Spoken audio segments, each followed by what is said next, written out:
Hey everyone. I'm going to start with chapter 17, Uncle. We've heard part of it, but it'll get us back in the mood. All right, Uncle.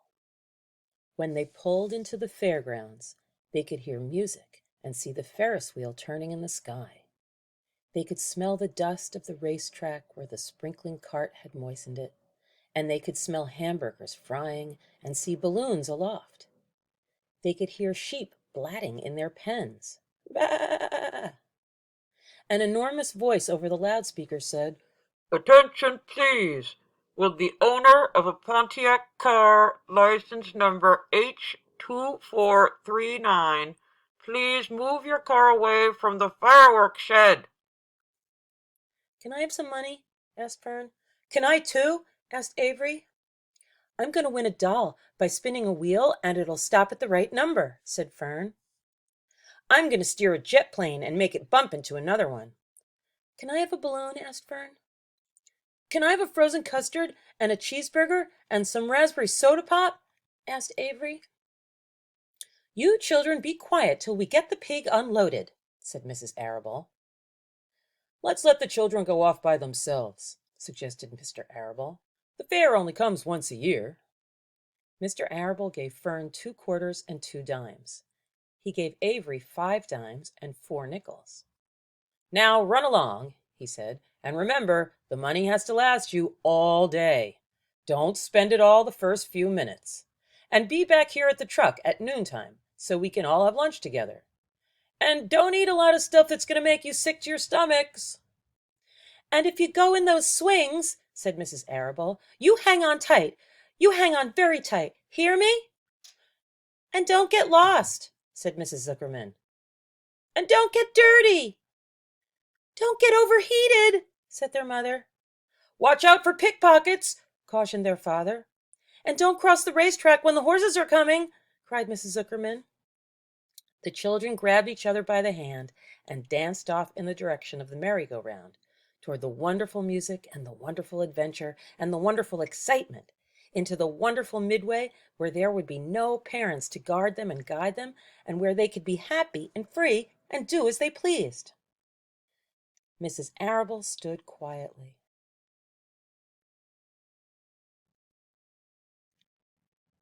and watched them go. Then she sighed. Then she blew her nose. "Do you really think it's all right?" she asked. "Well, they've got to grow up sometime," said Mr. Arable, "and a fair is a good place to start, I guess." While Wilbur was being unloaded and taken out of his crate and into his new pig pen, crowds gathered to watch. They stared at the sign, "Zuckerman's Famous Pig." Wilbur stared back and tried to look extra good. He was pleased with his new home. The pen was grassy, and it was shaded from the sun by a shed roof. Charlotte, watching her chance, scrambled out of the crate and climbed a post to the underside of the roof. Nobody noticed her. Templeton, not wishing to come out in broad daylight, stayed quietly under the straw at the bottom of the crate. Mr. Zuckerman poured some skim milk into Wilbur's trough, pitched clean straw into his pen, and then he and Mrs. Zuckerman and the Arables walked away toward the cattle barn to look at purebred cows and to see the sights. Mr. Zuckerman particularly wanted to look at tractors. Mrs. Zuckerman wanted to see a deep freeze. Lurvy wandered off by himself, hoping to meet friends and have some fun on the midway. As soon as the people were gone, Charlotte spoke to Wilbur. "It's a good thing you can't see what I see," she said. "What do you see?" asked Wilbur. "There's a pig in the next pen, and he's enormous. I'm afraid he's much bigger than you are." "Maybe he's older than I am, and has had more time to grow," suggested Wilbur. Tears began to come to his eyes. "I'll drop down and have a closer look," Charlotte said. Then she crawled along a beam till she was directly over the next pen. She let herself down on a drag line until she hung in the air just in front of the big pig's snout. "May I have your name?" she asked politely. The pig stared at her. No name, he said in a big, hearty voice. Just call me Uncle. Very well, Uncle, replied Charlotte.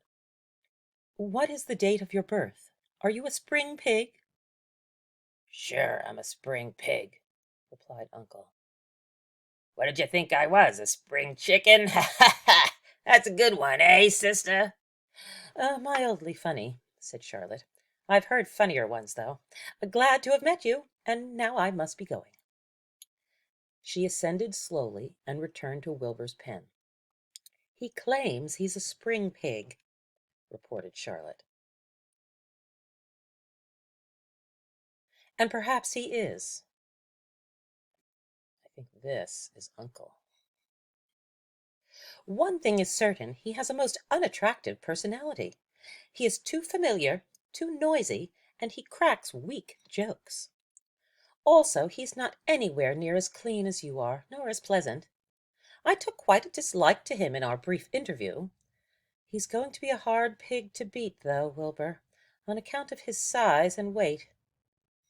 But with me helping you, it can be done.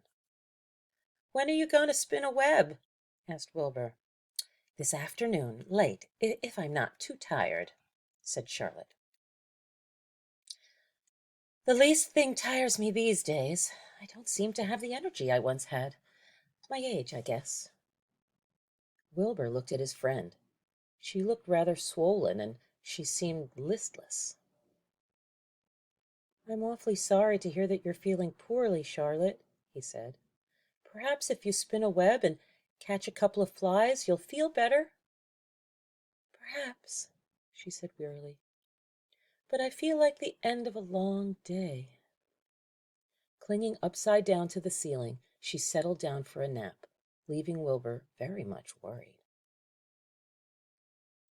All morning, people wandered past Wilbur's pen.